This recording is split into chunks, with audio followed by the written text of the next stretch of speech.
C'est un chantier qui fait des étincelles porté par RTE, le gestionnaire du réseau d'électricité français. Une ligne sous haute tension entre l'Espagne et la France de 400 000 volts est actuellement en cours de construction. Les opposants se mobilisent. Manifestation aujourd'hui à Seignos dans les Landes. Héloïse Giranton, Thierry Gardet. Ces travaux font partie du paysage depuis l'automne dernier. Ils sont environ 500 devant le chantier de la ligne sous haute tension à dénoncer le projet.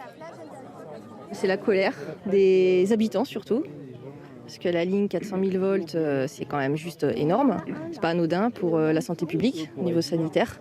On va avoir ça sous nos pieds, sous la forêt où on se balade. Et si l'avenir de l'environnement terrestre est au cœur des préoccupations, les opposants s'inquiètent aussi pour la faune et la flore aquatique. On creuse, on bétonne, on met des milliers de kilomètres de câbles qui passent en mer, qui vont nuire aux cétacés, puisqu'il faut savoir qu'on a ici au large le corridor des cétacés. Ça va être très bruyant pour eux. Je sais qu'il y a des champs magnétiques ils sont très sensibles à certains champs magnétiques, ces animaux. Si on détruit notre fond marin, on modifie aussi nos vagues. Et du coup, il y a un risque que soit il n'y ait plus de vagues, ou soit que ce soit moins bien. Et quand même, ici, on est quand même une ville de surf. Il y a beaucoup de passionnés de surf de l'océan. Donc en plus de détruire l'écosystème, ils vont détruire aussi notre terrain de jeu. Dans ce contexte, tous espèrent que cette mobilisation débouchera sur un compromis.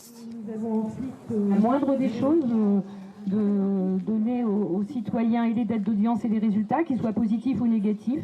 Nous n'acceptons pas ce qui se passe. Et nous ne l'acceptons pas tout simplement parce qu'il existe une solution alternative qui est le long de l'autoroute et que cette solution est beaucoup moins chère, beaucoup moins polluante, beaucoup moins impactante pour l'environnement.